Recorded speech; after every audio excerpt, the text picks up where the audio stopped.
Hey guys, कैसे हो आप लोग? आई होप अच्छी हो गई। कृष्णा यूट्यूबर चैनल में आपका हार्दिक स्वागत है। मेडिकल स्टूडेंट सपोर्ट चैनल में आपका हार्दिक स्वागत। अगर अभी तक चैनल को सब्सक्राइब नहीं किया है तो प्लस यूट्यूब पर जाकर सर्च करें। मेरा नेट स्लो चल रहा है। अभी हम आपको दिखा रहे हैं मेरे चैनल का फ्रंट पेज, जो कि पहले नंबर पर है।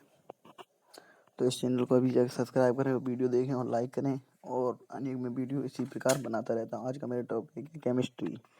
तो केमिस्ट्री के कुछ क्वेश्चन मैं आपको सॉल्व करके आज दिखाऊंगा, जो कि ऑब्जेक्टिव क्वेश्चन है और जो मेडिकल एग्जाम में पूछे जाते हैं। तो चलते हैं नेक्स्ट वीडियो की तरफ।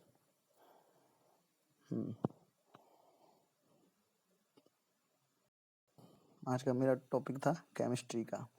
तो एक गाइस वालों के टेलीग्राम जो चैनल को, अगर अभी तक आपने ज्वाइन नहीं किया है तो जल्दी लिंक डिस्क्रिप्शन में है, तो टेलीग्राम को जरूर ज्वाइन कर लें और व्हाट्सएप ग्रुप में दोनों में से किसी भी एक को ज्वाइन कर लें, जिससे कि मैं आपको नोटिफिकेशन डालूँ तो आप तक तुरंत पहुँचे।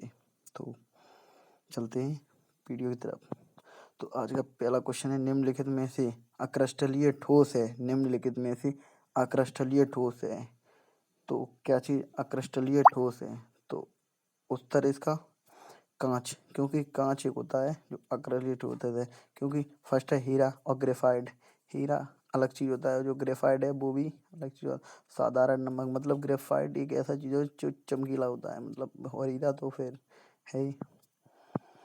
तो सेकंड क्वेश्चन की तरफ चलते हैं। अक्रस्टलीय ठोस के रूप में जाना जाता है। अक्रस्टलीय ठोस के रूप में क्या चीज़ है? वास्तविक ठोस, जूठा ठोस या पॉलीक्रिस्टलीय ठोस, इनमें से कोई नहीं। तो यहाँ पर ऑप्शन क्या होना चाहिए आपके हिसाब से? तो मेरे हिसाब से मैं अभी चेक करता हूँ, तो इसका होना चाहिए जूठा ठोस। जूठा ठोस। तो अक्रिस्टलीय ठोस के रूप में माना जाता है। अक्रिस्टलीय ठोस के रूप में माना जाता है। तो थर्ड क्वेश्चन की तरफ चलते हैं। क्रिस्टलीय ठोस के लिए निम्नलिखित में से कौन सा सही नहीं है? मतलब कौन सा सही नहीं है? तो ऑप्शन आपको यहाँ पर हम लोग को दे रहे हैं। निम्न निश्चित ताप पर पिघलते हैं, वे विषम दैशिक होते हैं, वे दीर्घ परासी व्यवस्थित नहीं होते हैं, वे वास्तविक ठोस कहलाते हैं। तो क्रिस्टलीय ठोस के निम्नलिखित में से कौन सा सही नहीं है? ऑप्शन में ये पूछा जा रहा है क्वेश्चन में कि ऑप्शन नहीं है। तो यहाँ पर है वे दीर्घ परासी व्यवस्था नहीं होते हैं। ऑप्शन नंबर 3 बिल्कुल सही है। तो नोट जरूर कर लें, नोट कर लें कापी और पेन से। तो फोर क्वेश्चन के निम्नलिखित में से गुड़ क्रिस्टलीय ठोस पदार्थ का नहीं है। गुड़ क्रिस्टलीय ठोस पदार्थ का नहीं है। फर्स्ट, विभिन्न दिशाओं में समान गुण, सुस्पष्ट दृढ़ांक और निश्चित ज्यामिति का आकार और उच्च आंतरिक बल। तो यहाँ पर ऑप्शन क्या, क्वेश्चन क्या बोला है? निम्नलिखित में से कौन सा गुण क्रिस्टलीय ठोस पदार्थ का नहीं है? यहाँ पर पूछा जाए नहीं है, तो उत्तर इसमें होगा पहला, विभिन्न दिशाओं में सामान्य गुण। विभिन्न मतलब चारों ओर दिशाओं में सामान्य गुण। तो क्वेश्चन नंबर 5, मूल क्रिस्टलीय तंत्रों की संख्या क्या होती है? मूल क्रिस्टलीय क्रिस्टल तंत्रों की संख्या क्या होती है? ये 4 या 7 या 14 या फिर 8? तो उत्तर है इसका क्या, बी ऑप्शन 7। तो इसकी पीडीएफ मैंने डिस्क्रिप्शन में दी है, तो टेलीग्राम चैनल को जल्दी से ज्वाइन कर लें, जैसे कि मैं टेलीग्राम पर आपको पीडीएफ अपलोड करता रहता हूँ per day, biology, chemistry, physics, क्योंकि वीडियो में बना नहीं पाता हूँ इसलिए। तो प्लीज़ ज्वाइन कर लें और आप स्टडी करें। चलते हैं क्वेश्चन नंबर 6 की तरफ। NaCl क्रिस्टलीय की संरचना होती है। NaCl मतलब नमक का सूत्र है। पिंड केंद्रित, फलक केंद्रित, चतुर्कोणीय या सरल घनात्मक? तो हमारे हिसाब से इसमें होगा तीसरा आंसर, वो बी ऑप्शन बिल्कुल सही है, फलक केंद्रित। फलक केंद्रित ऑप्शन बिल्कुल सही है। अब क्वेश्चन नंबर 7 की तरफ से, घनाकार संरचना में पिंड केंद्रीय परमाणु की समव्यवन संख्या होती है। घनाकार संरचना में पिंड केंद्रीय परमाणु की समविहन संख्या होती है। घनाकार संरचना के पिंड में पिंड।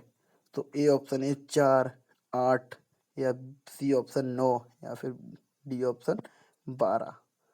तो आंसर होगा इसका 8, मतलब बी ऑप्शन बिल्कुल टिक होगा। किस रवा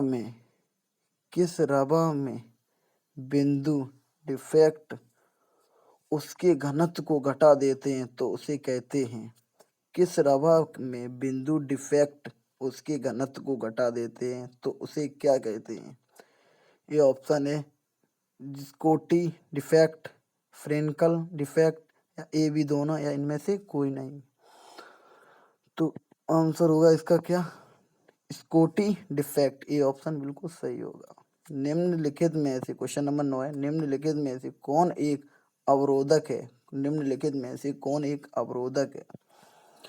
तो ए ऑप्शन है graphite, B option aluminium, diamond या सिलिकॉन। अवरोधक क्या है? डायमंड। सी ऑप्शन बिल्कुल सही है।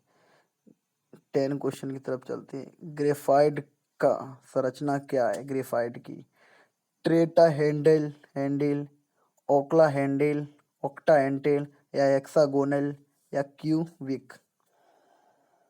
ग्रेफाइट की संरचना क्या है, मतलब ग्रेफाइट का आकार क्या है? तो हेक्सागोनल। सी ऑप्शन बिल्कुल सही। क्रिस्टल जालक में प्रति परमाणु अष्टफलक रिक्तकों की संख्या होती है। क्रिस्टल जालकों में प्रति परमाणु अष्टफलक रिक्तकों की संख्या होती है 1 या 2 या 4 या फिर 8। तो इसका आंसर होगा 2। सामान्य ताप एवं सामान्य दाब किसी गैस के एक मूल का आयतन है? Most important question number 12। सामान्य ताप एवं सामान्य दाब पर किस गैस के एक मूल का आयतन है? 11.2 लीटर या 22.4 लीटर, 10.2 लीटर, 22.8 लीटर। इसका आंसर है 22.4 लीटर। बी ऑप्शन बिल्कुल सही है। मोस्ट इम्पोर्टेंट क्वेश्चन जो कि अगली साल 19 में पूछा गया था। अब चलते हैं क्वेश्चन नंबर 13 की तरफ। मोरलता के व्यक्त किया जाता है मोरल ग्राम लीटर में। इसका आंसर है मोल लीटर में। हाँ, 100% ये मुझे पता था। इसका बहुत सरल क्वेश्चन है, 30% चांस है आने की, इसे याद कर लीजिए। निम्नलिखित में से किस 0.1 मिलियन एम मतलब 0.1 एम विलियन का हिमांक न्यूनतम होगा? Potassium sulphate, sodium chloride, urea या फिर ग्लूकोज। इसका पोटेशियम सल्फेट 0.1 मिली बिलियन का हिमांक न्यूनतम होगा पोटेशियम सल्फेट। ये ऑप्शन बिल्कुल सही है।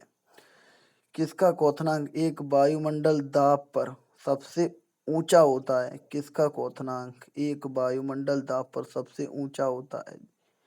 0.1 एम NaCl या फिर 0.1 एम सुक्रोस या फिर 0.1 एम BaCl2 या फिर 0.1 एम ग्लूकोज। किसका क्वथनांक एक वायुमंडल दाब से सबसे ऊंचा होता है? BaCl2 0.1 एम BaCl2 सबसे ऊंचा होता है। इसका क्वथनांक याद कर लीजिए। वाष्प घनत्व का अपेक्षिक अवगमन समानुपाती होता है। वाष्प घनत्व का अपेक्षिक अवगमन अवनमन समानुपाती होता है। ये ऑप्शन है गोले के माल प्रभाज, गोलक के मूल प्रभाज या गोलक के मोरलता या गोल में नॉर्मलिटी। वाष्प घनत्व का अपक्षेपी अवनमन समानुपाती होता है। का आंसर होता है गोले के माल प्रभाज। गोले के माल प्रभाज ए ऑप्शन बिल्कुल सत्य है। निम्नलिखित में से कौन सा अणु संख्या गुणधर्म नहीं है? हिमांक अवनमन, प्रकाशीय क्रियाशीलता, क्वथनांक का उन्नयन या दाब वाष्प दाब का अपेक्षिक अवनमन। सही उत्तर है प्रकाशीय क्रियाशीलता, बी ऑप्शन बिल्कुल सही है। तो 18 क्वेश्चन की तरफ चलते हैं। ऊष्मा का विद्युत का ऊष्मा और विद्युत का अच्छा चालक क्या है? कोक, हीरा, चारकोल, ग्रेफाइट। इसका सबसे ग्रेफाइट, विद्युत और ऊष्मा का दोनों का चालक क्या है? ग्रेफाइट। बहुत अच्छा स्रोत माना जाता है। विद्युत अपघटन का उपयोग विद्युत शोधन में, विद्युत लेपन में, ए और बी दोनों, इनमें से कोई नहीं। तो विद्युत वो ए और बी मतलब दोनों में। सी ऑप्शन बिल्कुल सही है। तो क्वेश्चन नंबर लास्ट की तरफ चलते हैं। विद्युत अपघटन का उदाहरण है चीनी, सोडियम, यूरिया, बेंजीन। तो इसका होता है आंसर सोडियम एसीटेट। तो बी ऑप्शन बिल्कुल सही है। आज के लिए सिर्फ इतना ही। अब मिलते हैं नेक्स्ट वीडियो में फिजिक्स की कुछ इम्पोर्टेंट ऑब्जेक्टिव एनसीईआरटी जो मेडिकल एग्जाम में पूछे जाते हैं, उनके जो सिलेबस होते हैं, जो पेपर, उन्हीं की वीडियो है। तो आज के लिए सिर्फ इतना ही। तो मिलते हैं नेक्स्ट वीडियो फिजिक्स में। तो प्लीज़ चैनल को सब्सक्राइब करें, लाइक करें, शेयर करें, और कोई दिक्कत क्वेश्चन में, किसी भी क्वेश्चन समझ में नहीं आ रहा है तो कमेंट करें।